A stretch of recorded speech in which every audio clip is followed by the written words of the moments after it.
if you've not read this article by Tomas Chamorro-Premuzic titled "Why Do So Many Incompetent Men Become Leaders and What Can We Do About It?" you should. Brilliant article. I've just covered it and I do find it fascinating. Some really, really good points in there. So yeah, if you haven't read it, check it out.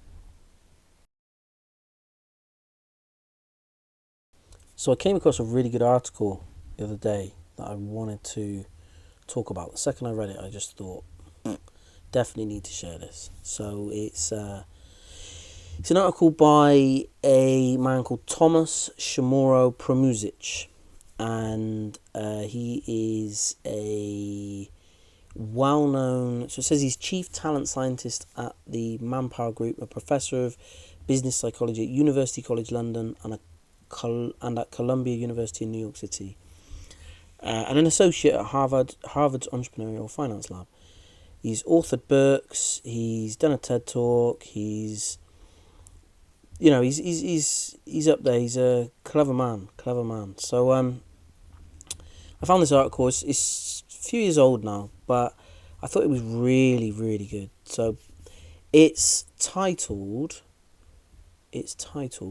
"Why Do So Many Incompetent Men Become Leaders and What Can We Do About It?" Now, as soon as I read that title, that jumped out to me straight away, because that is something that I very strongly believe in at the moment.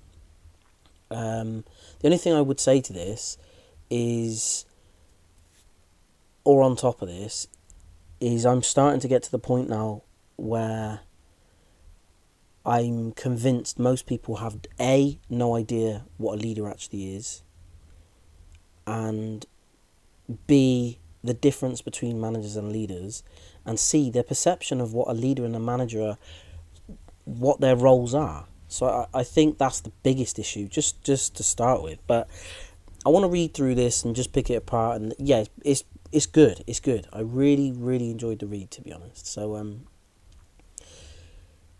right, so starting, he said, "Have you ever worked with people who are not as good as they think?" Lots. "This finding won't come as a surprise to most of us, but statistically, these people are more likely to be male than female." Again, not surprised. "That's right. Men are typically more deceived about their talents than women are, and they're also more likely to succeed in their careers. That's because one of the best ways to fool other people into thinking you're better than you actually are is to fool yourself first." Do you know what's interesting about this? This is exactly what I'm doing. I'm doing some research at the moment for basically some academic research, and I'm questioning. I think I said it last podcast, but last book, people from the military, but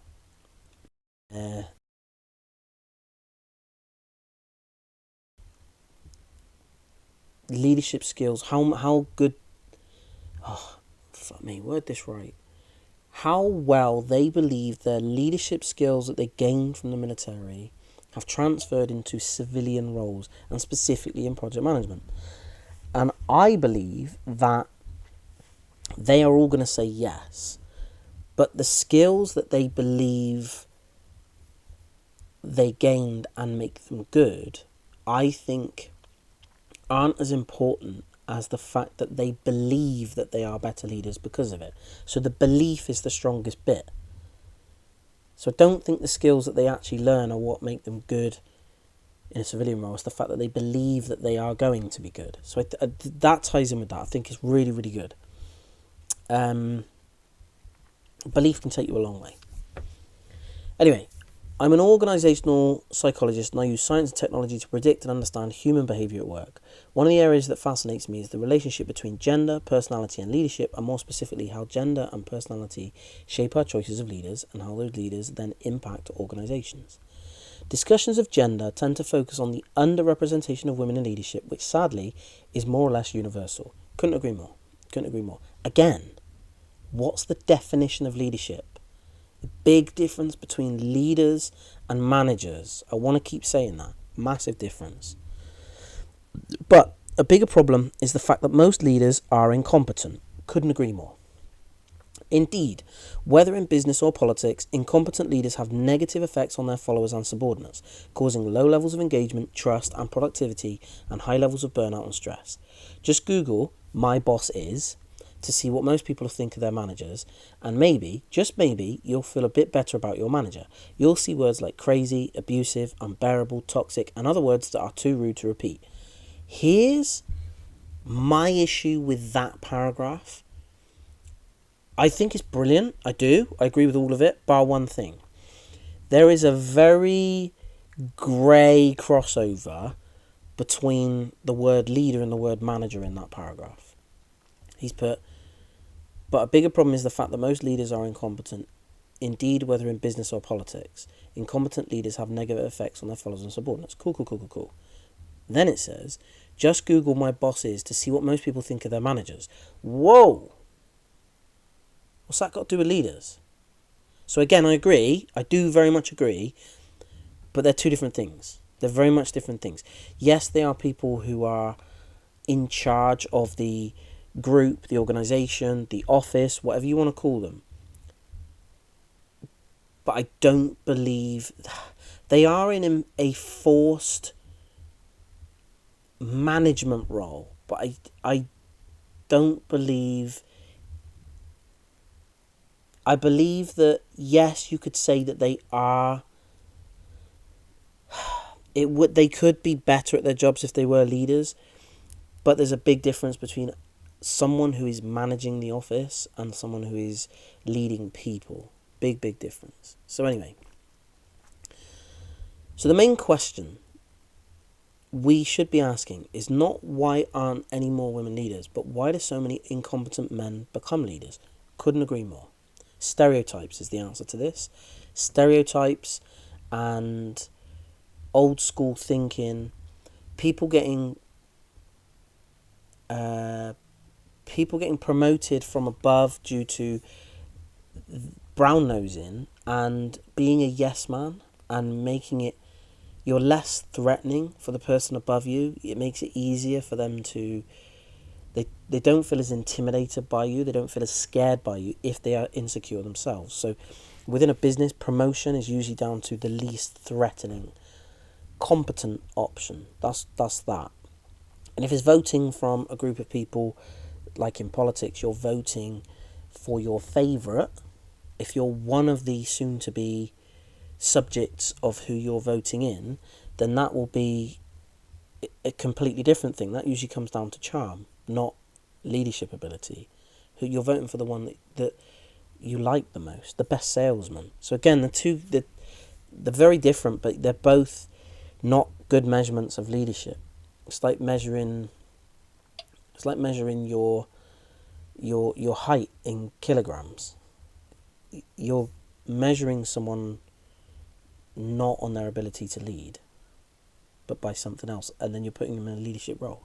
Anyway, my research suggests that there are three main reasons, and the first is our inability to distinguish between confidence and competence. Couldn't agree more. Across cultures and countries, we tend to assume that confident people have more potential for leadership, but in any area of talent, including leadership, there is very little overlap between confidence, how good people think they are at something, and competence, which is how good they actually are at something. Couldn't agree more. The second reason is our love for charismatic individuals, particularly since the explosion of mass media in the 1960s. But this has been turbocharged by the recent digital age.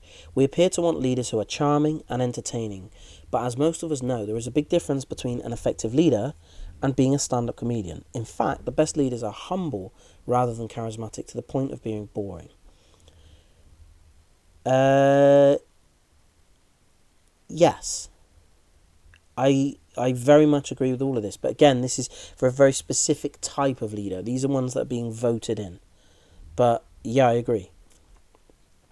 That's why they're rarely featured in blockbuster movies. For example, imagine a movie on Angela Merkel.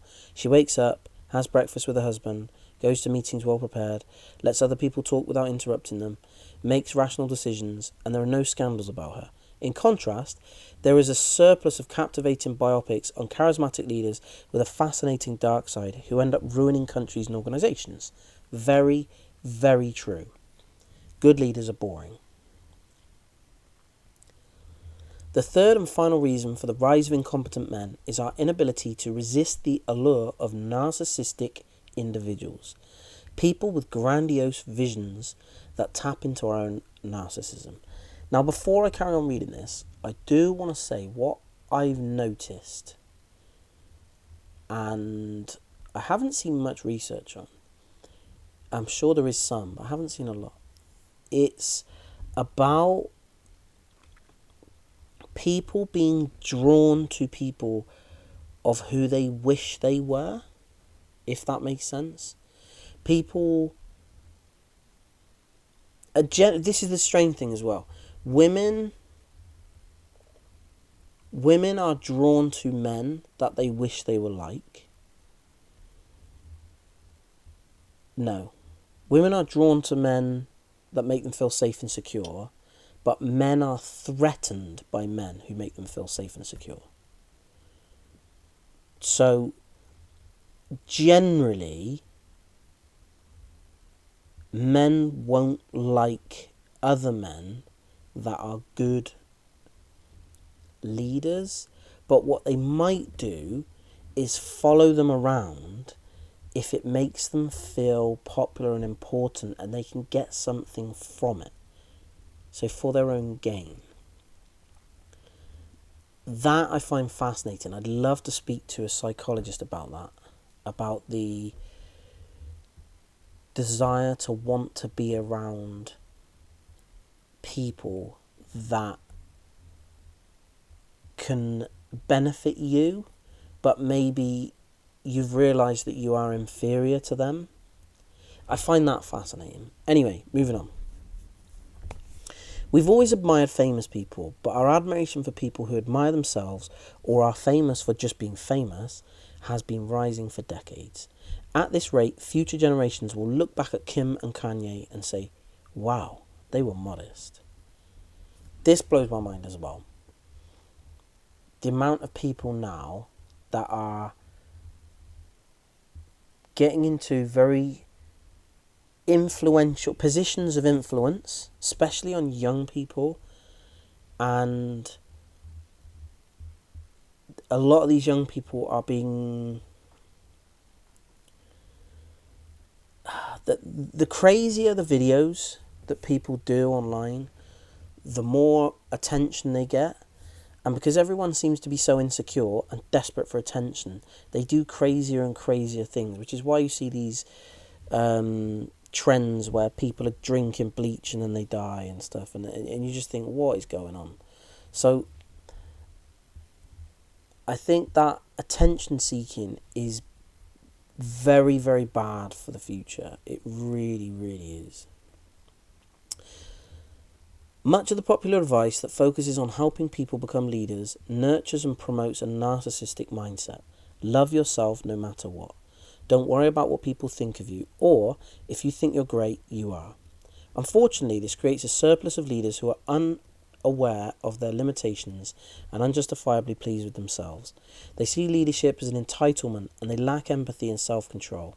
So they end up acting without integrity and indulging in reckless risks. In contrast, the best leaders keep their narcissism in check. They care a lot about other people, including what they think of them, and they spend a great deal of time worrying about their reputation, which is why there are very few scandals about them. Something interesting about this, I had a conversation with someone earlier today, and it was about basically my relationship with my children. And they said to me, do I wish I spent more time with my children? And the answer is, of course. I'd love to spend loads of time with my children, but way more than what I do now. But at the same time, I can't. I don't have that opportunity to, because I'm very busy and I got to pay the bills. So it's my responsibility to do that. Now, do I want to go to work and, do I want to do these things and be forced to do them? Or to pay bills and live comfortably and be able to buy stuff for the family and things like that? Or would I rather just, do my hobbies all day? Do different hobbies. Go do some archery. Go do some jiu-jitsu. Go for a nice walk. Go and spend some time just chilling in the gym. Go get a massage. Sit in a steam room. Would I rather do those things every day? Maybe not every day, but yes, that's kind of like, that would be quite comfortable to be able to choose to do that, whenever I want. I wouldn't want to do it every week, but the point is, I don't have that choice. I have to work hard. And when they said to me, this person said to me, well, why do you work so hard? And I said, well, I'll tell you why. It's my children did not choose to be born. My children did not choose to step foot on this planet. That was mine and their mother's choice. We chose to have them. We chose to allow them to come into existence. So because of that, it is now my full responsibility to look after them to the best of my ability, which means if I have to work 10 jobs to allow their mother to be at home with them, so then they get to be around, have their mum there all the time, to pick them up from school, to drop them to school, before they're too young for school, that she's with them all day. Is it my responsibility to work my ass off so that she can do that with them and they can have her? Yes, that's fully my responsibility. And when people say, oh, is it fair you don't get to see your kids? I don't give a shit. My choice is to provide for them three so that they can be in comfort. That's my job. I also see it as my job that when my children are, let's just say 16, 17, I've worked hard so that they can do what they want. Do they want to go to university? Do they want to do they want to start a business? Do they, if I've got a big enough network, they can go and work. I can get them work experience wherever they want. They can get an apprenticeship. They can go and work, do what they want. Now, when they want to get married, I can help or just pay for the wedding. When they want to get a house, say they get a partner, they want to get married, I can help them get the house. I can help them, say for example, my daughter got married and her husband went to work, but they couldn't quite afford for my daughter to not have to go back to work as well. Well, I don't want that for her. I want her to be able to live in an environment where she can raise her children. And then, when they're all in school, she can get a part-time job, of course, but I don't want her to have to. I want her to have the opportunity to be with those babies while they're babies. I think is a very important time. So it's my responsibility to ensure that they don't have to go through the hardship that I've been through. They don't have to go through the hardship that everyone else is going through. It's my responsibility to make sure that they have what they need. And I don't see it as a hardship. I don't see it as, it's tough, but I don't see it as a problem, because I believe if I can do that for them and give them that opportunity to be with their children, that's more important than me being with mine.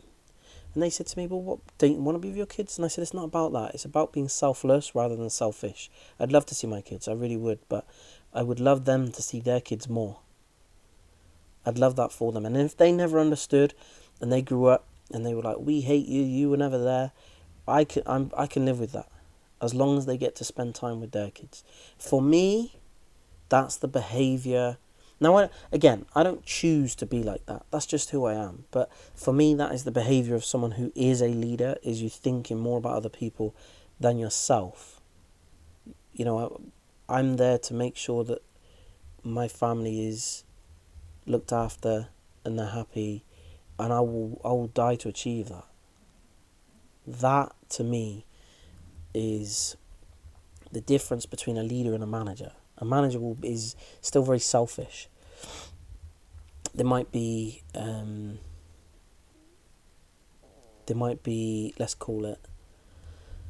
just say, not aware of their selfishness. It might be like a subconscious thing, but at the same time, they are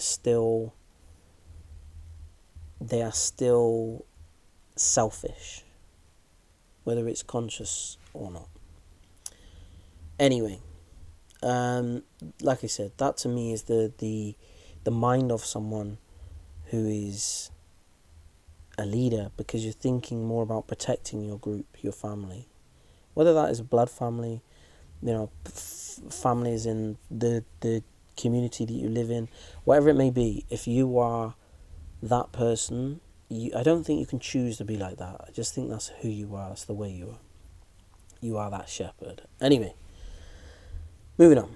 So how do we stop incompetent men from becoming leaders? The first solution is to follow the signs and look for the qualities that actually make people better leaders. There is a pathological match between the attributes that seduce us in a leader and those that are needed to be an effective leader. If we want to improve the performance of our leaders, we should focus on the right traits. Instead of falling for people who are confident, narcissistic and charismatic, we should promote people because of competence, humility and integrity. Notice he said there promote. Promote. So this is within a business environment now. So this is the people who are promoting from below up. So if I read that again. Instead of falling for people who are confident, narcissistic and charismatic, we should promote people because of competence, humility and integrity. I don't believe that happens. I think the people who are narcissistic and charismatic and confident are the ones that get voted in by a group of people. So again, I think there's two separate things we're talking about here. One is in a corporate environment, for example, where you're the boss from above in the ivory tower, and you're promoting one of the pawns to be above the other pawns. Well, the other one is you're in a group of people and you're voting between two people as to who's going to be in charge. Two very, very different things. Anyway, incidentally, this would also lead to a higher proportion of female than male leaders. Large-scale scientific studies show that women score higher than men on measures of competence, humility and integrity, but the point is that we would significantly improve the quality of our leaders. I couldn't agree with this more. I genuinely believe as leadership qualities go, women have better leadership qualities without pressure.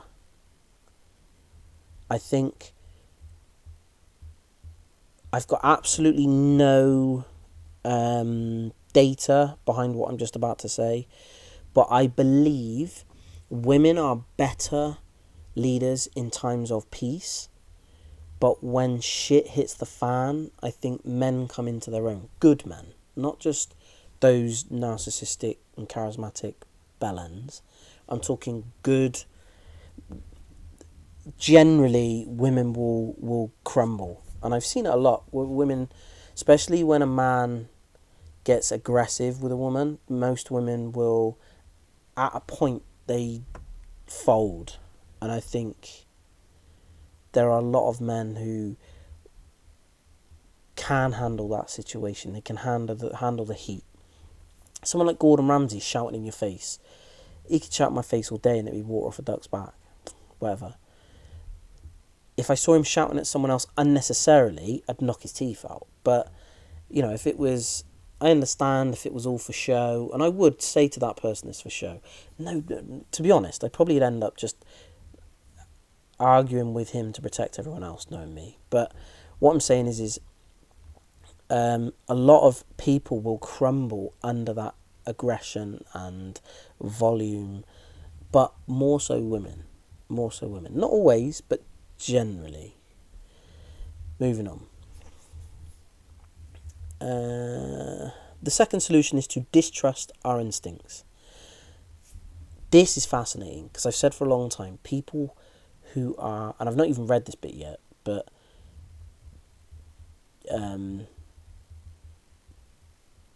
if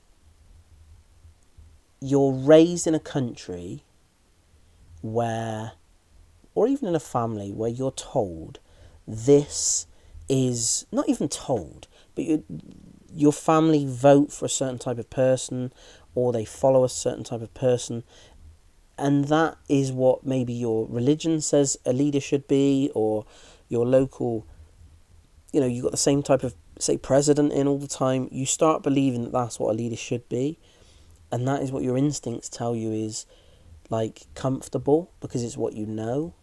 And if every leader you've ever seen is just a complete fucking idiot, you're going to feel safe with the idiot being in charge, because that's all you've ever known. So when it says the second solution is to distrust our instincts, yes, very much so, because most people get that from their childhood, which is why I think most academic research is wrong, because most people who study that research will start from box A, say position A, and then they will go and spread outwards and say, right, we've got all the evidence and this is what we think a leader should be. And then what they've done is they've started from box A. They think they've started from box A, but they haven't. They've started from box D. So they've already been told that this is what it is. So they've started ahead of where they should have started ahead from. So let me make that a bit clearer, because that was a bit of a shit explanation. If, say you were a chief inspector in the police, and there's been a murder mystery, and you're told, like in Knives Out or something like that, and you're told these are all the suspects, there's 10 suspects. You go, okay, we need to find the murder weapon, we need to find the murderer, we need to find... And you're looking at all of these different people, and you're going down, well, it couldn't have been this person because it was this time of night, but it could have been this one because they were working at night. And you're figuring it all out, and you go, right, I've got the case, I found out who it is, it's this person. And then that person goes to prison, and then blah, blah, blah, blah, blah. You've got it all in your head, you're sussed. It's definitely one of these 10 people. These are the 10 suspects you've been given. Here's the issue. What if there weren't 10, there were 15? You've already set your brain on, well, this is what the situation is. I need to figure it out from the information I've been given. Well, what if that information is wrong? What if that information is wrong? What if you saying, well, a leader needs to be organised because of what I've seen, what I've experienced is that leaders are organised and charismatic and whoa. No. People you've seen in leadership positions might be that, but that doesn't make them good. Successful leaders, it doesn't make you good just because you were successful. It might have been set up so that you couldn't fail, but that doesn't mean you were good. If you had some absolute idiot managing Barcelona when they were in their absolute prime and they had Messi and Iniesta and Xavi and, just some simpleton who knew very basics about football, they would have still smashed everyone because of the players they had, and everyone would have said he's a management genius. And no, not at all. So you're kind of putting this person on a pedestal because they've achieved something great, but that doesn't mean they were great. It just means they succeeded. Anyone could have succeeded in that role. So starting from a position of, this is the information I have, and I know from experience that these 10 people have all been good leaders. What if they haven't? What if those 10 people are all shit leaders and you've just never seen what a good leader is? What if you're looking at the 10 most successful and you've gone, right, there's 100 people here who've been in leadership roles, and these 80 have all been unsuccessful. Therefore, none of them can't be any good. Then you've got the top 20 have all been very successful. So we're going to find out the common trends in this. Whoa. So you're now measuring good leadership on success? You could be measuring it on longevity. Okay, so we've got 100 people here. The top 20 who were in leadership roles for 50 years, they must be doing something good. Not necessarily.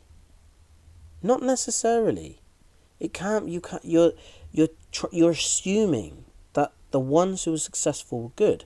You're assuming that because all of their followers said they were good. You did some polls on it and you said, who believes this leader who was good? And 95% of people said they were brilliant, best prime minister we've ever had. And then, people turn around and go, well, 95% of people can't be wrong. Yes, they fucking can.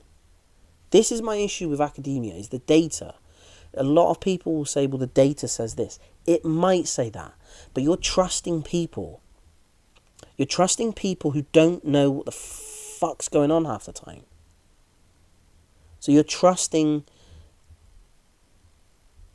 people who have been fed information. They've all been fed the same information. So they're all going to have the same or similar answers. And now you're saying, well, they all must be right.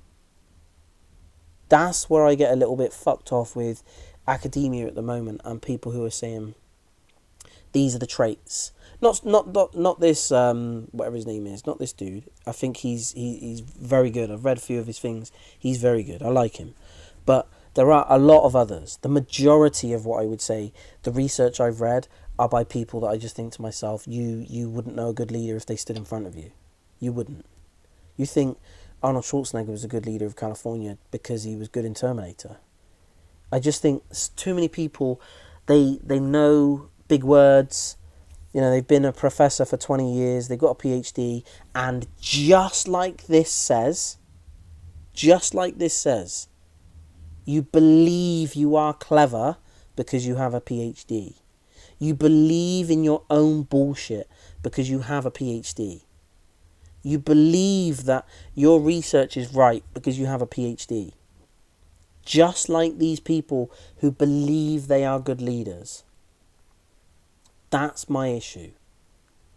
So I think a lot of the data, if you took 10 previous bits of research and you said, well, all these people in the academic world have said this, so it must be right. Does it? Does it? Are these people genuinely right? Or are they all wrong? It's possible.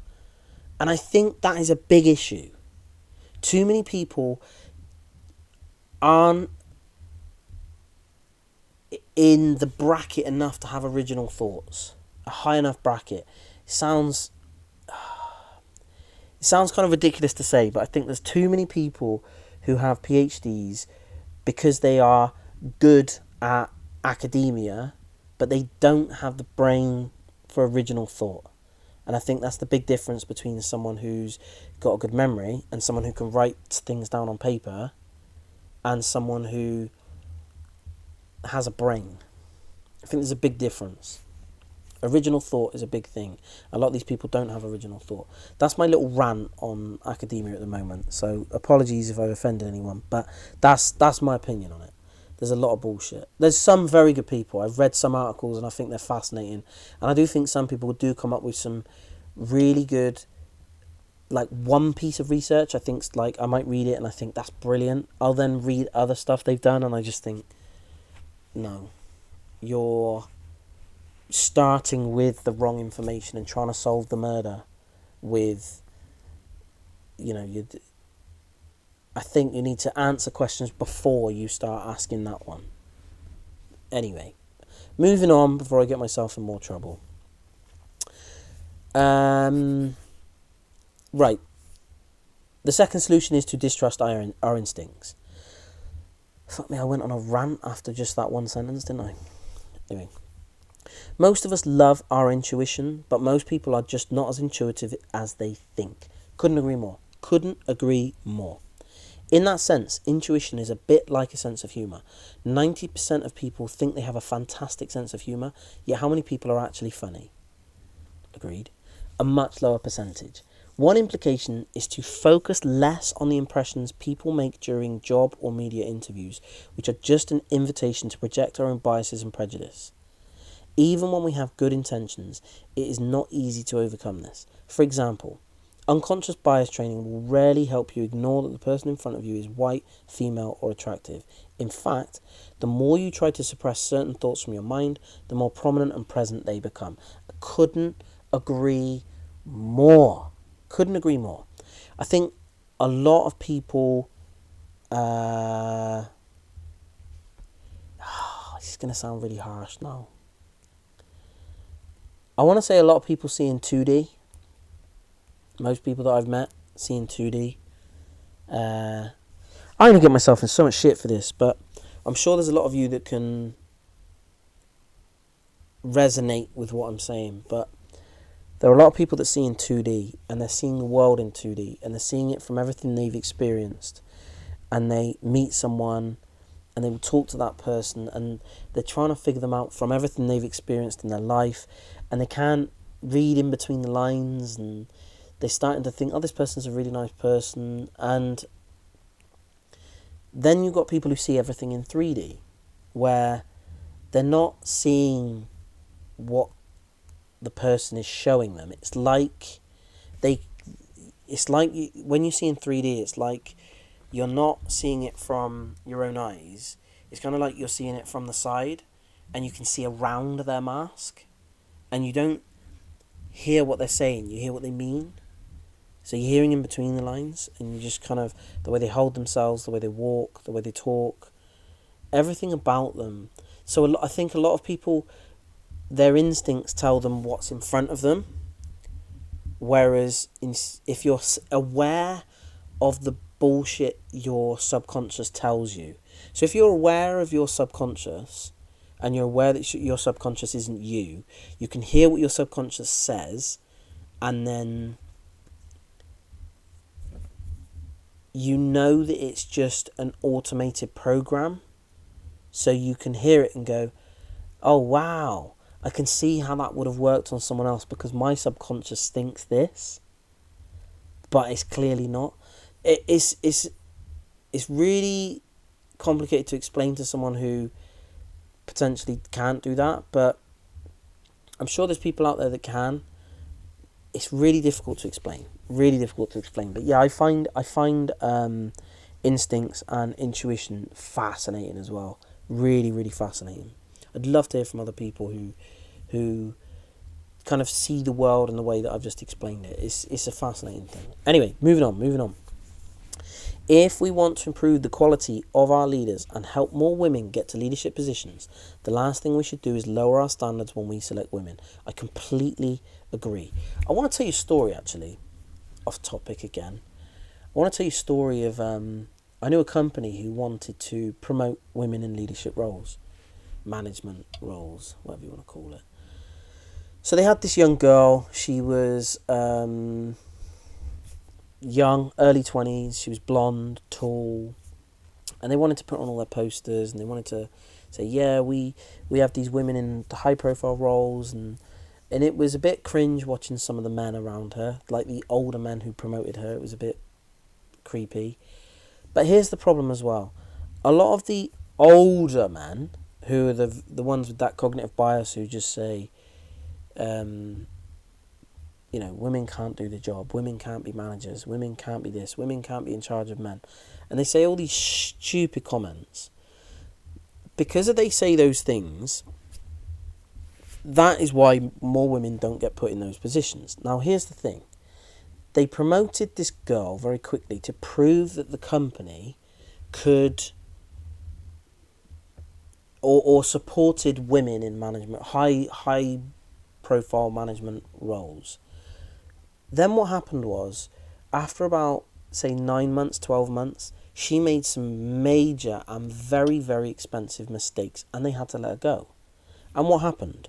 All of those older, much older men, 55, 60 plus sort of thing, right at the tail end of their career, all of these were just like, told you, women can't do it.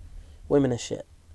And it's like, if you'd have taken, say she was 23, say you'd taken 10 23-year-olds, 9 male, 1 female, and you'd pushed any of them as high as they'd pushed her, as quickly as they'd pushed her, any of them would have failed. Because she was given too much too soon. She couldn't do the role. She didn't have the ability to do the role. So she failed, ultimately, because they pushed her too far. And then it was, well, women can't do it. Told you. No one could have done it with the amount of experience you would need to do that role, and she just didn't have it. So you're kind of like creating this self-manifesting bullshit because you've pushed someone too quickly. It would have been the same if you'd have done it with anyone. If you'd have had, say, I don't know, it doesn't matter who it was. You could have done it with, like I said, any of those 9, if you'd have said there were 9 young white males, and you'd have pushed any of them into that exact same role, they also wouldn't have had the same experience, and they also would have come crashing down and made similar mistakes and got sacked because you just couldn't do it. So it's sad that happened, but it happens a lot. It's bullshit that this is happening, and it's not just women. There's a lot of, I've noticed, kind of ethnic minorities that get pushed into roles. They can't do it. People then say, told you they can't do it, we don't want them in the role, and they're kind of forced into a position where they're going to fail. But I don't think people doing it on purpose. They're just fucking stupid. They're trying to force it too fast, and then it goes the wrong way, and then more people think, oh, they're what's it called? Bollocks. What's it called when it's like reverse racism? I can't think what it's called. When you start giving too many opportunities to the minorities, and then you are being unfair against the majority because they're the majority. I can't remember what the fucking phrase is. Kill me when someone says it. It's an obvious one. Anyway, it's not fair because you're then forcing that demographic to be not as it should be. Like if you took women working on oil rigs and you said, well, there should be 50% of people working on oil rigs should be women, because 50% of the world is women, so that would be a fair representation. Not really, because you're forcing it to be something that it's just not that way. Same as if you forced, you had 50 midwives and you said, right, we're going to force half of them to be men. So many women would be uncomfortable with that. They'd be like, look, no, I don't really want some man down there. It's just the way it is. It's just the way it is. And also women, as someone who's given birth, will know what it's like. So anyway, off topic. Right, if you want to improve the quality of our leaders and help more women get to leadership positions, the last thing we should do is lower our standards when we select women. I agree. This means we shouldn't ask women to behave more like incompetent men. For example, asking them to lean in when they don't have the talent to back it up, or to spend more time on self-promotion or advancing their own personal interests. It also means not ruling out men because they lack the traditional masculine features that match our flawed archetypes of leaders. Couldn't agree more. To the extent that we can do these things, we will end up with better leaders. However, progress starts with each and every one of us. If we want to improve the competence level of our leaders, we should first improve our own competence for judging and selecting leaders, especially when they are men. But I couldn't agree with that more. That last sentence. If we want to improve the competence level of our leaders, we should first improve our own competence for judging and selecting leaders. That is so true. But then that comes down to the majority of society's subconscious stereotypes and beliefs of what a good leader is. Also, if you look at politics and you have to choose between, let's just put it out there, say like Biden or Trump, it's kind of like, well, would you vote for either of these? If you had a choice of 100 men, you'd probably put them in the bottom 10. The bottom 10, the pair of them. But that's your only choice. So it's like, do I want that one or that one? Same as when it was, I was going to say Corbyn Dallas then, but that's fucking Fifth Element. Is it Jeremy Corbyn? I think it's Jeremy Corbyn who was Labour, and then Boris Johnson was Conservatives. I'm sure that's who it was. And you just look at them both and you just think, I'm just not going to fucking bother. I'd rather save up my vote for next time. What's the point? So I do believe there's a lot of that. It's kind of like, well, which is the least shit? Great. What great choice I've got. But yeah, I do believe that women do make better leaders in some roles, for definite. But I think women have different strengths. So instead of it being, this is what leadership should be, and they're different things. There's different leadership roles, and I think women could be better at some of those roles than men. And stop trying to tell women that they've got to be like men. I think that's ridiculous. I also think, bit off topic again, if you watch the UFC and you look at the flyweights and you look at the bantamweight men, they technically are insane, because when you are against bigger people, you have to be technically immaculate. So when I'm doing jiu-jitsu, if I'm smaller than everyone else in the room, I have to be technically on point because they are stronger and bigger than me. So if I'm against a room of people who are all technically the same and I'm smaller, they're going to beat me. So I have to be technically better than all of them just to survive. And I think it happens a lot with... So, for example, say you were the biggest person in the room. You're an absolute Hulk, Adonis, and you try and do some technical move, and it works on everyone in the gym, and you're just like, I'm just great at this. But then you go in competition, and then you go against someone who's as strong and as big, and it doesn't work because you weren't doing it right. You were only able to make it work because you were that much bigger.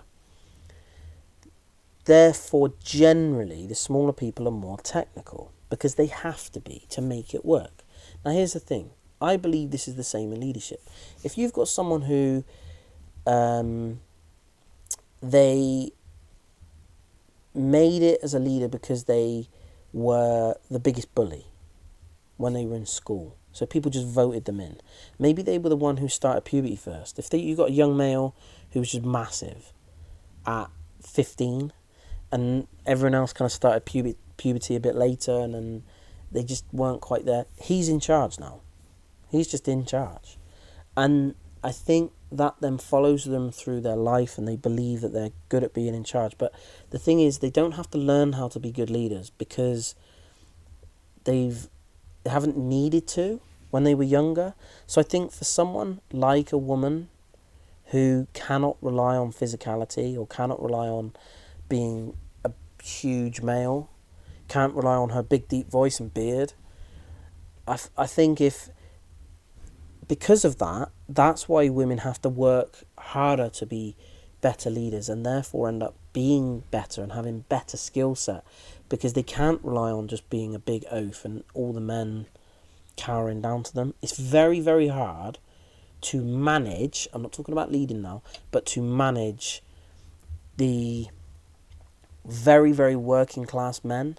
It's very hard to manage them. You've got to speak to them very differently to how you speak to middle class men and also upper class men. Upper class men are very entitled and very difficult to... You can't persuade them to do anything. You have to manipulate them to do everything.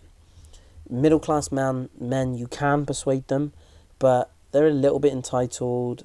They're a little bit easier to persuade with money and reward and carrot on a stick, those sort of things. When you're dealing with the working class men and you're managing them, like when I worked on building sites and I'm managing a site full of just aggressive, big, hairy men, you just have to match the aggression. You have to be able to hold your own.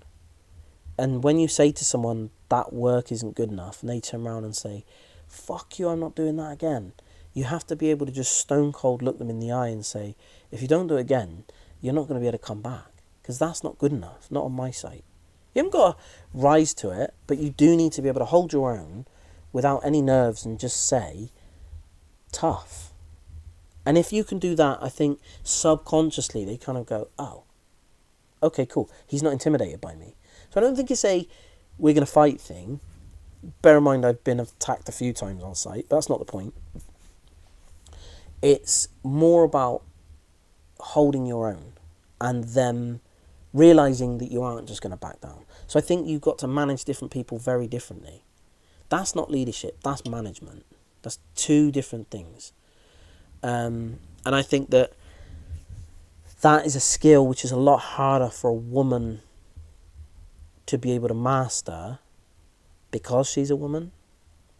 I mean, because I'm a shorter man, I've had to master that, because a lot of men will initially assume... Do you know, I'll tell you something interesting, but a lot of men will assume that I'm going to be intimidated because I'm smaller than them.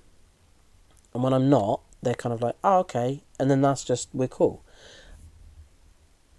I found that a lot of men will immediately realise that I'm not intimidated and then we're cool. Do you know the ones I found most fascinating are the ones that are too stupid to realise I'm not intimidated, and they still carry on trying to act like the bully.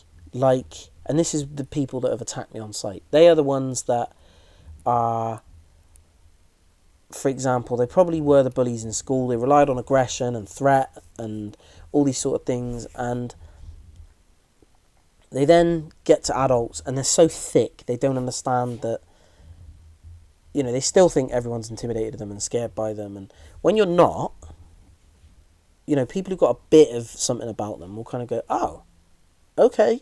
And they don't even need to be that clever. But the ones who are really stupid, can't see it, and everyone else around them is just like, what are you doing? And they look stupid, but they don't realise that because they are stupid. And then they take it so far that they end up kind of grabbing you. But there's a reason that you're not intimidated by them, and that's generally that you can handle yourself. So that's why I'm saying it's harder for a woman, I believe, in that environment. In a more sophisticated environment, I believe women can lead very well. Managing the zoo as the zookeeper, managing some of those working class environments is tough. It can be really, really tough. But anyway, that article was by Tomas Chamorro-Premuzic, and he's got a TED Talk on it. Like I said, I think that article was brilliant. I love so much of it. I really, really want to interview him at some point. So if anyone knows him, give him a nudge, because I really want to pick his brains about his opinions. I'm fully on board with most of it. I do want to pick his brains a little bit about what he thinks the difference is between leadership and management, because when he said right at the beginning, incompetent leaders have negative effects on their followers and subordinates, and then said just Google my boss is, to see what most people think of their managers. I think they're two separate things. Anyway, look it up if you haven't read it. It's really good. As normal, leave me a comment. Let's get some interaction going. Give me some ideas. Let me know if there's any good articles that I should read. Anyone that you think I should speak to. I'd love a bit of support, interaction. Just like I said, let me know what you think. And cool. Yeah, I will speak to you again soon. And probably I do need to go through... Just dropped something, my bad. I do need to go through the rest of this book that I finished not long ago, which is The Serve to Lead, which is the military Sandhurst Army officers book that they give to everyone. It's a fascinating book, really, really good. So I'm probably going to go through that next time, all the time after I need to go through that. Then I've got a few interviews coming up. But yeah, cool. Speak to you soon.